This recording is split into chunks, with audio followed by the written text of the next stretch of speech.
kalau ini nanti memang ada kelalaian di Kejaksaan Negeri Jakarta Selatan. Tentu kalau kita bicara lamanya dieksekusi, ada kemungkinan abuse of power di sini, yakni apa? Mana surat panggilannya supaya warga negara yang baik dia akan taat hukum, dia akan datang. Sejak vonis 1,5 tahun penjara diputuskan, Sylvester Matutina nyatanya melenggang bebas tanpa menjalani pidana penjara. Tak adanya eksekusi sejak tahun 2019 memunculkan dugaan kuat ada intervensi politik terhadap Kejaksaan Negeri Jakarta Selatan selaku eksekutor.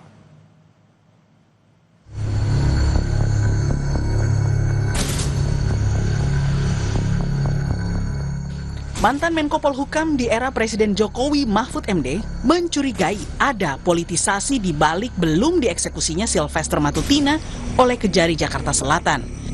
Tak hanya itu, Mahfud juga menyerukan Kejaksaan Agung perlu melakukan penyelidikan internal. Yang pasti dia menghindar, yang pasti ada yang melindungi. Sekurang-kurangnya saya katakan yang melindungi kejaksaan. Saya sudah damai dan bermaafan dengan Yusuf Kalla. Tidak ada damai di dalam vonis hukum pidana itu. Tangkap dulu atau jebloskan dulu ini untuk eksekusi si Matutina ini. Kemudian Kejaksaan Agung harus mengadakan penyelidikan ke dalam dan menjelaskan kepada publik. Sementara itu, rekan Sylvester dari Projo, Freddy Damanik, menilai kasus yang dialami rekannya itu sama halnya dengan kasus yang menimpa Sugi Nuraharja dan Julianus Pangaonan alias Ongen yang belakangan mendapat amnesti dari Presiden Prabowo. Freddy pun minta agar amnesti juga diberikan kepada Sylvester. Gus Nur, ya banyak yang lainnya mendapat amnesti abolisi. Ya saya sebagai pribadi temannya Sylvester juga, ya saya juga memohon kepada Pak Presiden kalau memang bisa Pak Sylvester diberikan hak demikian juga. Sylvester Matutina dinyatakan bersalah melakukan tindak pidana memfitnah Yusuf Kalla berdasarkan putusan MA nomor 287K tahun 2019. Ketum Solidaritas Merah Putih ini didakwa pasal 311 ayat 1 KUHP dan divonis penjara 1 tahun 6 bulan. Tim Liputan Kompas TV. Lalu siapa orang besar yang menahan Kejari Jakarta Selatan sehingga Sylvester Matutina ini dapat lolos dari eksekusi sejak tahun 2019? Kita akan membahasnya dan saya akan pertanyaan pertama langsung tanyakan ke mantan Kapus Penkum Kejaksaan Agung Pak Jasman Panjaitan. Selamat sore Pak Jasman. Selamat sore Mas, selamat sore. Ya Pak Jasman, pertanyaan pertama saya, apa benar ini di lingkungan kejaksaan bisa ada intervensi politik terhadap jaksa yang ingin mengeksekusi seseorang, terutama dalam kasus ini, kasusnya Sylvester Matutina? Ya, untuk menjawab itu ya perlu ada penyelidikan. Apa ada informasi-informasi yang mengarah ke ada orang-orang dari Jakarta Selatan yang melakukan seperti itu. Karena terus terang untuk masalah ini juga kan harus kita juga telisik ya dari pihak Mahkamah Agung. Harusnya pihak Mahkamah Agung segera menyerahkan salinan putusan. Apakah salinan putusan ini sudah diberikan kepada Kejaksaan Negeri Jakarta Selatan?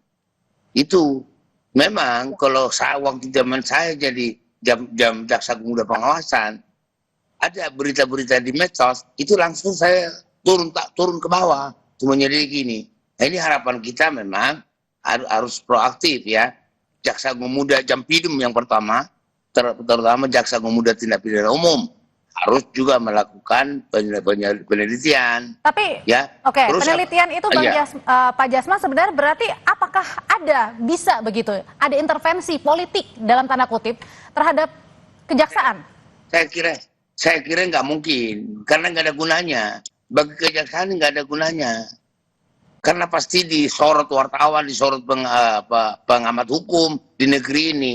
Bunuh diri itu kalau ada yang begitu gitu. Kalau tidak mungkin. Nggak mungkin. Oke, kalau tidak mungkin Pak Jasman, apa kira-kira yang membuat akhirnya pihak Kejari ini sampai 6 tahun bergulir kasusnya, sudah ada putusannya, tidak mengeksekusi?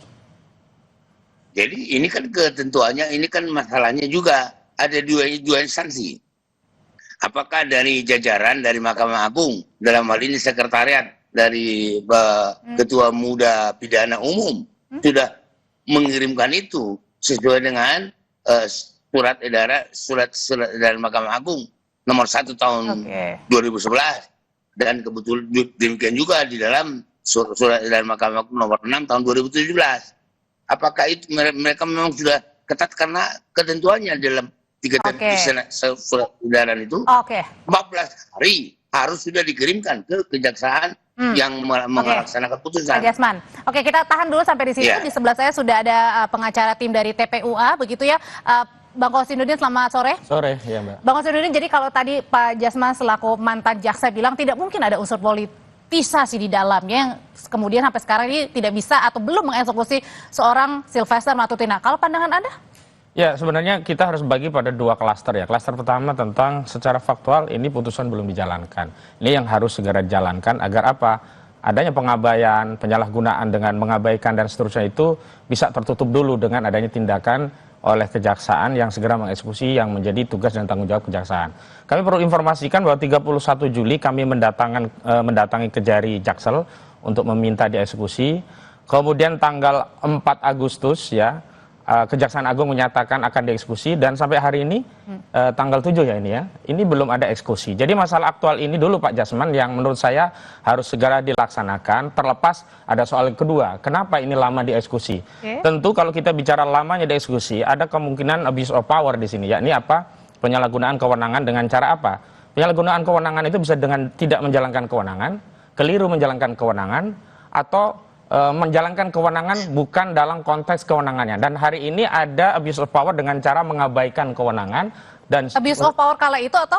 Ya dari periode 2019 sampai hari ini itu kan sebenarnya ada tugas kewenangan dan tanggung jawab jaksa selaku penuntut sekaligus eksekutor putusan. Sudah ada putusan, kok kenapa nggak dieksekusi? Berarti kan dia mengabaikan kewenangannya. Ini ada pembiaran begitu. Namun pertanyaannya memang perlu diselidiki apakah benar itu problemnya tidak ada ya salinan putusan dikirim oleh Mahkamah Agung. Saya kira kalau dalam rentang waktu segitu naif sekali ya. Ini kan sama saja buang badan ke Mahkamah Agung. Jangan ke sana dulu lah. Yang jelas hari ini sudah ada, harusnya jaksa dieksekusi. Lalu justru menurut kami yang politis itu bukan soal kenapa ini lama dieksekusi ya. Yang politis itu juga soal kenapa putusan ini tidak segera dieksekusi, tiba-tiba muncul permintaan untuk mengajukan amnesti begitu. Padahal amnesti tadi seperti di pengantar dikatakan Gus Nur. Kebetulan Gus Nur juga klien saya. Gus Nur itu mendapat amnesti setelah menjalani hukuman, bahkan sudah keluar dengan PB. Lah ini sehari pun ini, ya Sylvester ini belum masuk kok sudah bicara tentang pengampunan dari presiden. Begitu loh. Ini kan aneh politis sekali begitu. Kita tanyain kalau gitu ke Ketua Umum Pradi Bersatu ada Bang Zefrijin, tapi sebelum sampai ke sana saya mau bertanya lagi. Jadi sebenarnya apakah ini seperti tadi dibilang Pak Bang Kosinudin begitu Pak Jasman, kalau misalnya ini jangan menyalahkan kepada MA-nya, belum ada salinan putusan ya? Nah, yang jelas saya dalam hal ini tidak menyalahkan siapa-siapa. Kita kan hanya menyelidiki ini letak kesalahan ada di mana, kan itu. Tapi sepengetahuan saya, pengalaman saya juga, baik waktu saya masih di Kejaksaan Negeri maupun setelah di tingkat selanjutnya, itu putusan itu harus ada. Apa yang mau dilaksanakan oleh jaksa kalau salinannya nggak ada? Itu yang saya katakan tadi. Saya tidak mau menyalahkan siapa-siapa. Di mana letak permasalahannya sehingga salinan ini belum sampai di Kejaksaan Negeri Jakarta Selatan. Kalau ini nanti memang ada kelalaian di Kejaksaan Negeri Jakarta Selatan selaku pihak eksekutor, ya itu pasti ditindak, pasti. Saya jamin Jamwas akan bertindak. Tapi kalau ditanyain sudah berlangsung selama 6 tahun, sebenarnya siapa yang salah dan siapa yang bermain di balik ini? Usai jeda nanti bapak-bapak akan menjawabnya. Tetap bersama kami di Kompas Petang. Menyambung pertanyaan saya sebelumnya, siapa yang sedang bermain dalam kasus eksekusi yang sampai dengan sekarang ini belum juga dilakukan untuk Sylvester Matutina? Sudah bergabung bersama saya ada Ketua Umum Pradi Bersatu, Bang Zefrijin. Sore Bang. Ya, selamat sore Mbak. Ya, sore, Bang. Mbak. Ya, langsung pertanyaannya ke Abang. Bang, kalau tadi diduga kemudian ada yang bermain sebenarnya. Siapa sih yang bermain dalam kasus untuk eksekusinya Sylvester Matutina sehingga 6 tahun bergulir belum ada sudah ada eksekusinya, sudah ada putusannya tapi belum dieksekusi, Bang? Ya, kalau kita kan melihat bahwa kasus ini bergulir sudah 6 tahun. Kalau memang belum dieksekusi kan kita pertanyakan juga kepada pihak kejaksaan. Kenapa kejaksaan belum eksekusi kan? Jadi prinsipnya kita ikut proses hukum. Semua yang ada kita ikut SOP-nya. Kita menunjukkan kepada warga negara yang baik, kita taat hukum. Semuanya kita jalankan dengan baik. Jadi nggak ada masalah, Mbak. Kita taat apa yang harus kita lakukan sebagai seorang warga negara yang baik. Oke, tapi sebenarnya saya mau tahu gimana sih sekarang tanggapannya dan kabarnya Bang Silvester, karena semenjak kasus ini bergulir kemudian agak susah buat kita ya menghubungi Bang Silvester. Ya, kalau sulit hubungi kan bukan saya kurang tahu. Yang pasti kan ya, kejaksaan, kepolisian kan punya cara untuk mendeteksi di mana beliau berada. Yang pasti kan masih ada di Indonesia, belum keluar negeri kan, masih ada. Bisa dicari aja. Apa susahnya cari itu, Mbak? Orang hanya ada di sini kok. Ya kan? Oke, berarti kalau ditantang bisa dicari begitu, Bang Kosinudin? Iya, kita ini kan negara, jadi negara kayak main-main loh. Kejaksaan kan sudah ultimatum, bahkan melalui statement ya Kejagung yang menyatakan kalau nggak datang diundang ya akan kami eksekusi.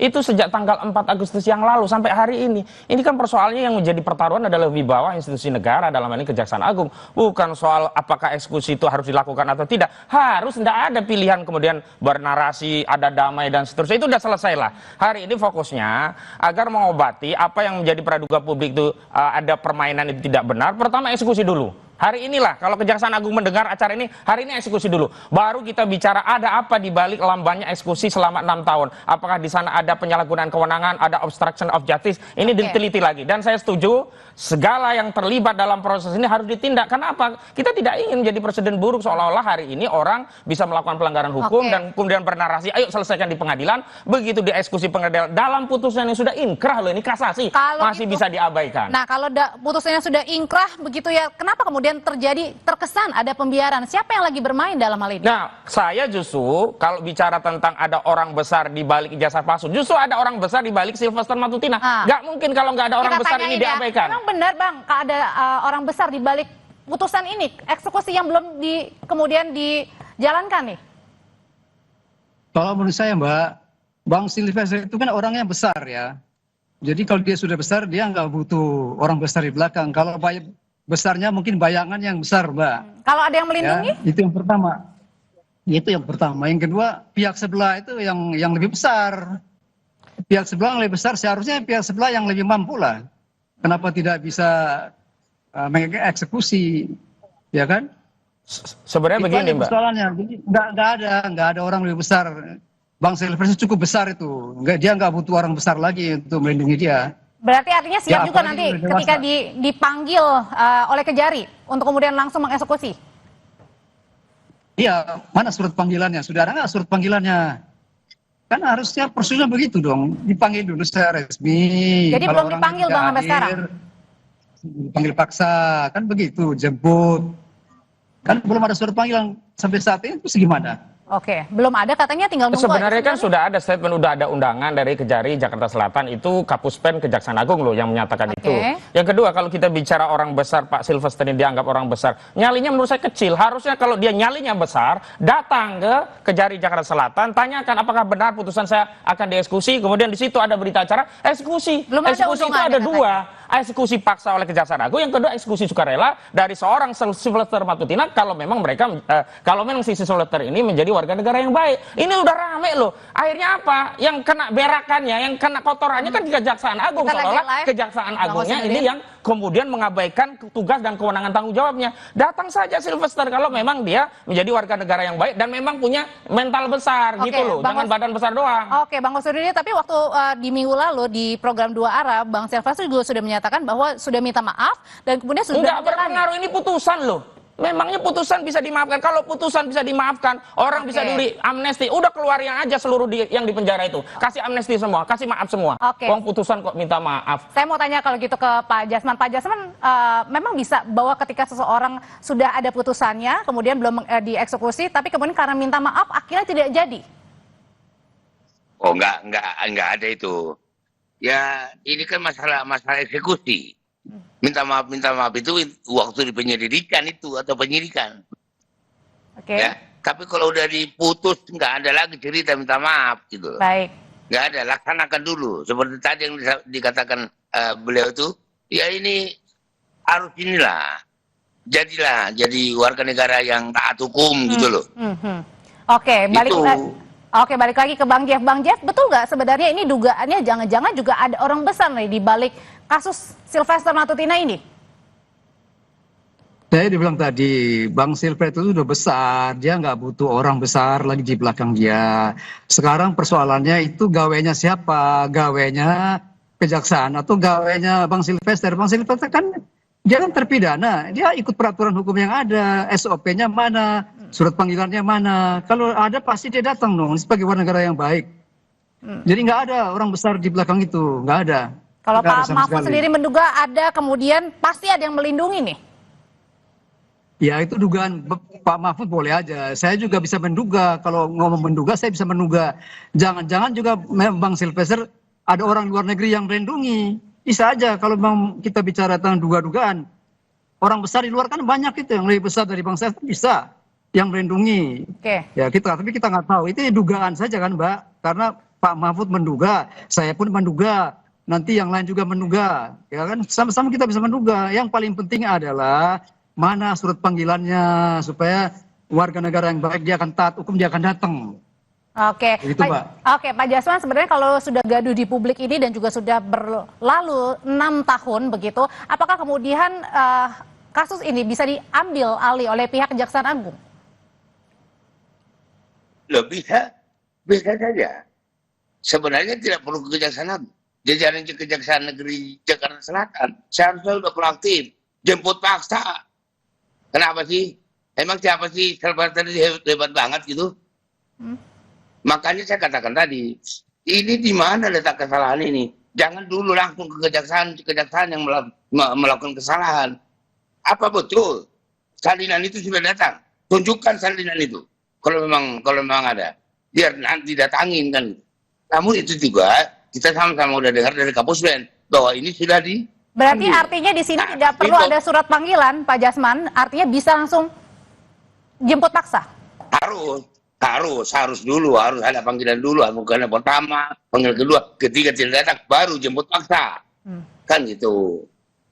Oke, tanggapannya Bang Kosinudin, berarti kalau misalnya selama ini 6 tahun kemudian belum sudah ada putusannya, belum dieksekusi. Nah ini sebenarnya apakah ada yang bermain, apakah ada yang melindungi, apakah memang terkesan ada yang membiarkan? Sudah pasti ada yang melindungi dengan cara membiarkan, tidak dieksekusi. Mustahil di republik yang sebesar ini kasus bagi seorang Sylvester Matutina yang sudah dikenal sebagai relawan Jokowi kok tidak tahu ada putusan. Apalagi putusan ini terkait pencemaran tokoh bangsa loh. Pak Yusuf Kalla loh, ini bukan saya, mungkin kalau saya mengadukan, orang nggak tahu kasus seperti apa. Ini yang mengadukan Wapres dulu. Ini adalah aduan dari orang yang punya kategori bapak bangsa dan diadukan oleh banyak orang saat itu. Ratusan lawyer ikut terlibat mengadukan kasus ini untuk membela Pak Yusuf Kalla. Jadi aneh kalau tidak ada orang besar. Yang kedua justru tudingan ada orang besar di balik Roy Suryo dan kawan-kawan itu berbalik ke Sylvester Matutina ini. Dan dugaan saya orang besar itu adalah kekuasaan presiden yang saat itu adalah Saudara Joko Widodo karena dia adalah projo. Dan hari ini agar menghindari tuduhan Presiden Prabowo masih ada di bawah kendali Saudara Joko Widodo, segera eksekusi. Dan dalam hal ini Kejaksaan Agung ada di bawah kekuasaan dari presiden, segera jalankan. Dan kalau Kejaksaan Agung itu memang bukan eksekutor langsung, segera perintahkan kepada Kejaksaan Negeri Jakarta Selatan. Jangan dibikin lama begini. Kita bicara tentang asap, apinya yang sudah membara nggak segera kita siram. Kasihan rakyat melihat, oh kok ada terpidana keluyuran ke sana sini, malah hadir di media ini, media itu, podcast sana, podcast sini. Nggak ada wibawa hukum di hadapan mereka ini jadinya. Oke, kalau gitu sebenarnya kalau dilihat sendiri Pak Jasman, kalau yang Anda lihat kasusnya sudah bergulir, apalagi tadi seorang mantan Wapres ya yang kemudian melaporkan untuk kasus Bang Sylvester seperti ini, sebenarnya apa sih yang kendalanya begitu untuk tidak mengeksekusi, Pak Jasman? Kalau saya mengatakan dugaan saya kuat, salinan ini belum diterima oleh Kejaksaan. Dalam hal ini Kejaksaan Negeri Jakarta Selatan. Itu dugaan saya. Kalau sudah ada, sudah sampai langsung dieksekusi itu. Tapi kemudian masuk logika nggak Pak Jasman ketika salinannya belum ada, belum diserahkan, ini sampai 6 tahun? Ya kan ya sampai 10 tahun juga kalau nggak dikirimkan oleh Mahkamah Agung. kapan nyampainya ke kejaksaan? Kan gitu. Itu makanya saya bilang jangan langsung menuding kejaksaan yang salah. Mari kita lihat ya siapa terjadinya kesalahan ini, di mana letaknya. Itu kita telusuri. Di Kejaksaan Agung juga harus diteliti di mana letaknya. Kan itu. Harusnya pihak Mahkamah Agung juga dalam hal ini Komisi Judisial juga turun tangan. Atau jajaran pimpinan di Mahkamah Agung juga harus menyelidiki di mana kesalahan ini. Oke, kalau gitu. ya kalau dari Bang Jeff sendiri, dari tim kuasa hukum termasuk juga Ketua Umum Pradi Bersatu, sebenarnya yang Abang tahu sejauh ini sampai di mana sih kasusnya begitu? Ya setahu saya kan memang 6 tahun yang lalu itu kan sudah divonis, sudah inkrah. Jadi kan tinggal dilaksanakan aja eksekusi, ngapain tunggu lama-lama. Tapi kan yang melakukan eksekusi kan bukan orang lain, kan harus kejaksaan mana Jakarta Selatan ya kalau nggak salah ya. Ya silakan, kita taat hukum kok, warga negara yang baik. Bang Silvester saya kira. Dan tidak kemana-mana ya Bang Silvester ya? Oh enggak, jiwa kesatrianya ada kok. Aturan hukumnya kan begitu, nggak ada panggilan kalau kita sorong-sorong diri itu nggak benar juga. Harus ada prosedurnya benar, kirim surat yang benar, alamatnya juga jelas, untuk apa segala macam kan jelas itu. Tinggal beliau datang sesuai dengan panggilan kejaksaan kan begitu ceritanya. Oke, tinggal nunggu katanya Bang, sudah siap. Rakyat itu ya butuh yang konkret, yang mudah dipahami gitu loh. Kalau itu putusannya masih sebulan 2 bulan mungkin ada pemberkasan yang belum jadilah. Ini udah 6 tahun loh. Jadi rakyat itu tahunya kapan eksekusi, udah proses prosedur, ya itulah kewajiban aparat negara yang selama ini sudah digaji oleh rakyat. Yang kedua, kalau kita mengedarkan dugaan ini Mahkamah Agung yang belum mengirimkan salinan putusan, ini kan makin melebar seolah-olah ya modus operandinya dengan menahan salinan putusan itu agar tidak dikirimkan, agar tidak bisa dieksekusi. Sudahlah, jangan kemana-mana dulu, eksekusi dulu, ini bahaya. Kalau nggak segera dieksekusi, tuduhan-tuduhan terjadinya penyalahgunaan kewenangan bisa melebar, bukan hanya ada di Kejaksaan Agung, tapi bisa di Mahkamah Agung, bisa di mana-mana gitu loh. Karena itu eksekusi segera dan jangan berdalih dulu gitu loh. Nah, kalau memang belum ada penyelidikan, lakukan penyelidikan. Jangan kemudian membangun narasi dugaan dari Mahkamah Agung. Kalau dugaan itu akhirnya orang mengerti, oh modus operandinya Mahkamah Agung nih nggak kirim salinan, sehingga jaksa nggak bisa eksekusi. Kan orang bisa berpikir liar. Oke, kita dengarkan dulu apa Pak Jasman tadi tanggapannya. Ya, sekarang dengan apa Kejaksaan Agung mengeksekusi? Mengeksekusi itu kan harus ada salinan minimal. Iya, nggak bisa dong.